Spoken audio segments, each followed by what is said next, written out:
1 सप्टेंबरला इंडियाची मीटिंग महाराष्ट्रात येते. संपूर्ण देशातून इंडियाचे सगळे वरिष्ठ नेते हे येणार आहेत. त्यांची सुरक्षितता ही अर्थातच आम्ही होस्टच्या नात्याने आमची नैतिक जबाबदारी आहे आणि त्याचा पाठपुरावा घेण्यासाठी आम्ही कमिशनर ऑफ पोलीस मुंबई यांची भेट घेतली. हा त्यांनी सहकार्य करायचा जो आम्हाला शब्द दिला आहे त्याबद्दल मी मुंबई पोलीसचे मनपूर्वक आभार मानते. दूसरा सवाल ये है कि जिस तरीके से कांद्यावर आपण पाहत आहोत की केंद्र सरकारने जो निर्णय जाहीर केलेला आहे तो तुम्हाला योग्य असा वाटतोय का? जो दर दिलेला आहे तो योग्य आहे? अर्थातच कांद्याच्या प्रश्नावर गेले 4 महिने मी माननीय पियुष गोयल यांनाही विनंती केली होती की कांदा देशात सरप्लस आणि जगामध्ये अजिबात अवेलेबल नाही.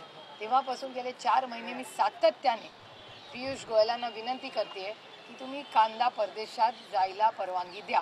तुम्ही बघाल टमाट्याचे भाव वाढले, दुसऱ्या देशातून टमाटे मागवले आणि आमच्या शेतकऱ्याला आता टमाट्यात 2 पैसे मिळायला लागले होते. पूर्णपणे आता त्याला काही पैसे मिळणार नाहीत आणि त्याच्यामुळे टमाट्याच्या शेतकऱ्यांची प्रचंड नाराजी आहे. तसंच कांद्याची आहे. अजूनही टी व्हीवर मी पाहिलं पूर्णपणे सगळ्या ज्या ठिकाणी कांदा मिळतो किंवा मार्केटमध्ये येतो तिथे लासलगावला वगैरे अजून काही तिथल्या जागा उघडलेल्या नाहीत, बाजार समित्या उघडलेल्या नाहीत. अजूनही शेतकऱ्यांमध्ये नाराजी आहे. माझी पुन्हा एकदा विनंती आहे केंद्र सरकारला की 40% जो त्यांनी नवीन टॅक्स लावलेला आहे तो त्यांनी पूर्णपणे कमी करावा आणि शून्यावर आणावा. पाहायला गेलं तर 2 लाख मेट्रिक टनच कांदा खरेदी करण्याचा निर्णय झाला. प्रत्यक्षात पाहायला गेलं तर 40 लाख मेट्रिक टन आहेत आणि 40% त्याच्यावर जो कर लावला आहे त्यामुळे शेतकरी प्रचंड अडचणीत आहेत.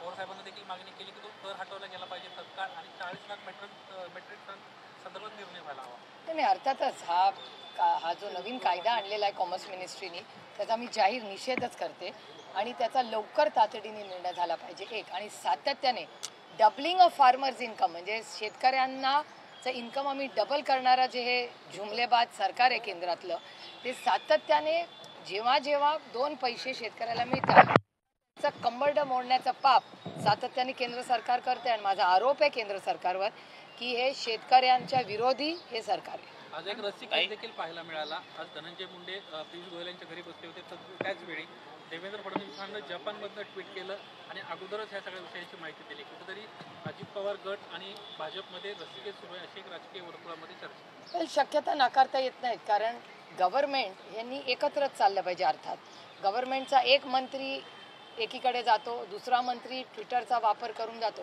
तर अर्थातच तुमचा जो प्रश्न आहे त्याच्यात शक्यता नाकारता येत. जयंत पाटील यांनी काल एक प्रतिक्रिया दिली की अजित आणि भाजपमध्ये कुठेच वाद नाही आहेत. राष्ट्रीय नेते शरद पवार हे आमचे नेते आहेत आणि आम्ही त्यांचं कार्यकर्ते आहोत असं त्यांनी म्हटलं. पण 2 गट झाले आणि अशा पद्धतीने आता प्रतिक्रिया. ही लोकशाही आहे आणि लोकशाहीमध्ये चर्चा ही असतेच ना, त्याच्यात चुकीचं काय. जिस तरह से एक्सपोर्ट ड्यूटी लगाई है प्याज पे लगातार देखा जा रहा है कि किसानों में आक्रोश है, कहीं ना कहीं मांग हो रही है कि उसको रद्द किया जाए, क्या कहना है? मैं तो 4 महीने से कह रही हूँ, ये तो पहली बार नहीं है. मैंने 4 महीने पहले मैंने पीयूष गोयल जी को ट्वीट किया था कि प्याज का देश में सरप्लस है और दुनिया में बहुत कम प्याज मिल रहा है. तो बहुत बाहर से डिमांड थी प्याज की और एक्सपोर्ट करने नहीं दिया इस केंद्र सरकार ने. Completely flawed policy for farmers. ये पूरा किसान के खिलाफ ये केंद्र की सरकार है. जो प्राइस रेट बताया गया है जो 2100 रुपये पर क्विंटल देंगे उससे कहीं ना कहीं सहमत है या फिर उसको नहीं, बिल्कुल नहीं, बढ़ा के ही देना चाहिए. किसान इस देश का मेहनत करने वाला है. जब कोविड चल रहा था तब सबके लिए लॉकडाउन था, लेकिन जैसे आपने भी बहुत मेहनत की, प्रशासन और डॉक्टर ने की, वैसे किसान ने भी एक दिन का लॉकडाउन नहीं किया और देश में सबको अन्न देने का जो क्रेडिट है वो किसी सरकार का नहीं है, इस देश के किसान है. तो मेरे ख्याल से किसानों को डबलिंग ऑफ इनकम कहने वाला और एक जुमला ये केंद्र सरकार का आप देख रहे हैं. हम देख रहे हैं कि 2410 की जब वो प्राइस देने की बात करते हैं साथ ही किसान की जो लागत है, क्या लगता है लागत उससे निकल जाती है? साथ ही बड़े पैमाने पे तो प्याज अभी भी उपलब्ध है, यानी 40 metric ton, 2 lakh metric ton तो बहुत ही नाकाफी होगा अगर सरकार लेना भी चाहे।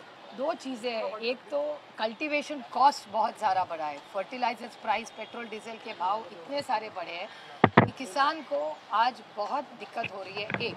और अगर उसको मिनिमम सपोर्ट प्राइस MSP हर चीज़ में नहीं मिले तो बेचारा पैदा क्या करेगा, खाएगा क्या, जिंदा कैसे रहेगा। तो ये बहुत बड़ी दिक्कत है। और इस मैं फिर कह रही हूँ कि केंद्र की सरकार जो है वो किसान विरोधी है। इसके अलावा हम देख रहे हैं कि जब ट्वीट करते हैं तो एक बार जापान से मुख्यमंत्री ट्वीट करते हैं, यहाँ बैठे हुए कृषि मंत्री को पता ही नहीं होता कि निर्णय बहुत पहले हो चुका है। निर्णय बहुत पहले हो चुका है, कृषि मंत्री सिर्फ दिखावे के लिए भेजे गए थे। पता नहीं, क्लियरली पॉलिसी पैरालिसिस है ये महाराष्ट्र की सरकार में, क्योंकि एक मंत्री को पता नहीं उसके डेप्यूटी CM क्या कर रहे हैं। डेप्यूटी CM कहीं से ट्वीट कर रहे हैं, बेचारा मंत्री दिल्ली जाके कोशिश कर रहा है। तो clearly there is no coordination in this government. एक इम्पोर्टेंट मीटिंग आज हुई, मुंबई कमिश्नर से आप मिले, कई CM leader India opposition meeting में आने वाले हैं, मुंबई पुलिस से क्या नहीं, हमारी सिर्फ विनती थी कि यहाँ हम सब होस्ट है इंडिया मीटिंग के लिए 31 अगस्त और 1 सितंबर को जो मीटिंग होने जा रही है मुंबई में, वहाँ देश से सब देश के वरिष्ठ नेता आ रहे हैं और उनकी सुरक्षितता ये हम सब की जिम्मेदारी है। और इसी के लिए चर्चा करने के लिए हम मुंबई पुलिस को मिलने आए थे। मैं मुंबई पुलिस की तहे दिल से आभारी हूँ कि उन्होंने कहा है कि वो पूरी हमारी मदद करेंगे।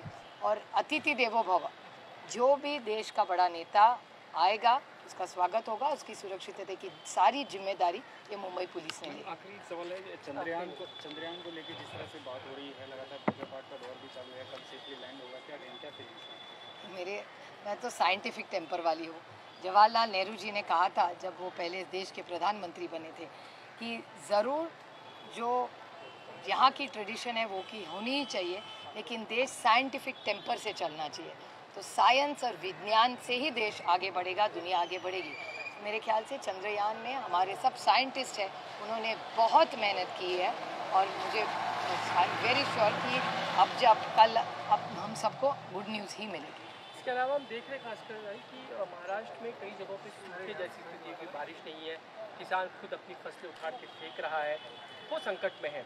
सरकार की तरफ से उसे बहुत उम्मीदें हैं, लग रहा है सरकार कुछ कर रही है दिशा में? नहीं, मैंने तो 2 दिन पहले ही माननीय मुख्यमंत्री और उप मुख्यमंत्री जी को खत लिखा है, क्योंकि मेरे ही निर्वाचन क्षेत्र में भी बिल्कुल बारिश हुई नहीं है और किसान बहुत दिक्कत में है, ना उसको कीमत मिल रही है ना बारिश हो रही है, इसलिए पानी मिल रहा है। तो महाराष्ट्र सरकार ने इमीडिएटली एक इमरजेंसी मीटिंग बुलानी चाहिए और इस सारे का पानी का रिव्यू लेना चाहिए। इसके अलावा हम देख रहे हैं कि अजीज कुरैशी जो पूर्व राज्यपाल हैं कांग्रेस के, वो कहते हैं मुसलमानों को लेकर कि जब तक हमारा घर जला रहे हैं, सब कुछ जला रहे हैं, हम बर्दाश्त कर रहे हैं, हम अगर 2 करोड़ मुसलमानों ने भी हाथ में छुरियाँ नहीं पहन रखी। इस तरह के बयान इस समय में, जबकि इंडिया का सामने आया हुआ है गठबंधन है, इस तरह के बयान को किस तरह से देखते हैं? मैं तो उनको जानती भी नहीं और मैंने देखा भी नहीं और सुना भी नहीं है, तो मेरे ख्याल से मैं थोड़ा पता तो करूँ उन्होंने क्या कहा है, उसके हिसाब से फिर ज़रूर आपको मैं कमेंट दूँगी। पालघरमध्ये एक धक्कादायक घटना घडली आहे, बहिणीवर बलात्कार करण्यात आला आणि वारंवार बलात्कार करण्यात आला, त्याचा व्हिडिओ जो आहे तो सोशल मीडियात अपलोड करण्यात आलेला आहे, गुन्हा दाखल झालेला आहे। मात्र महाराष्ट्रातली सध्याची परिस्थिती आणि अशा वारंवार घडणाऱ्या घटना काय या त्याचा अर्थातच मी जाहीर निषेध करते। मणिपूर असेल, हरियाणा असेल, महाराष्ट्र असेल, सातत्याने आपण बघताय महिलांच्या विरोधात आणि नागरिकांची सुरक्षितता हा एक अतिशय गंभीर विषय झालेला आहे। मी राज्याच्या होम मिनिस्ट्रीबद्दल अनेक वेळा अतिशय मनमोकळेपणे बोललेले आहे, कारण माझं असं ठाम आरोप आहे महाराष्ट्राच्या गृहमंत्र्यांवर की ज्या पद्धतीने हे गृहमंत्रालय चाललेलं आहे, क्राईम वाढत चाललं आहे। माझ्याही लोकसभा मतदारसंघात कालवा बारामतीचीच घटना बघा, दौंडमध्ये क्राईम वाढलेला आहे, पुणे जिल्ह्यात क्राईम वाढलेला आहे। त्यामुळे सगळीकडे आपण म्हणजे परवा तर तुमच्याच चॅनलवर मी पाहिलं की देशाच्या आपल्या ज्या मंत्री आहेत, भारतीताई पवार, ज्या आधी राष्ट्रवादी काँग्रेस पक्षामध्ये होत्या आणि आता भारतीय जनता पक्षामध्ये आहेत, त्या भारतीताई पवारांच्या आईची चेन ही नाशिकमध्ये कोणीतरी चोरली। त्याच्यामुळे या गोष्टीचा अतिशय गांभीर्याने विचार सगळ्यांनीच केला पाहिजे आणि it's a complete failure of the home ministry. तय एक सवाल ये है कि महाराष्ट्र कैबिनेट में हम लगातार देख रहे हैं कि जब ठाणे के एक अस्पताल में कई लोगों की मौत हो जाती है, पता चलता है कि वहाँ पे लापरवाही है, स्टाफ नहीं है, और जब उप मुख्यमंत्री अजित पवार यही सवाल एक ना सुनने से करते हैं मुख्यमंत्री से, तो एक टशन नज़र आती है सवालों के जवाब नहीं दिए जाते, ये खबरें आती हैं वहाँ से कैबिनेट की ओर से। नहीं, मैंने भी टीवी पे ही सुना है कि अजीत दादा अगर कुछ सवाल करे तो उसमें गलत क्या है। वो तो लोगों की तरह से ही बोल रहे थे, इतनी सारे मौतें अगर हुई है तो उसका जवाब किसी ने तो जिम्मेदारी लेनी चाहिए। तो थाने में जो हुआ है उसका जिम्मेदार जो है उसकी पूरी इंक्वायरी होनी चाहिए, और जिसकी गलती के कारण इतने लोग हमने खोए हैं उनकी पूरी इंक्वायरी के उनको पूरा कुछ तो इंक्वायरी के the buck has to stop somewhere. Thank you ma'am.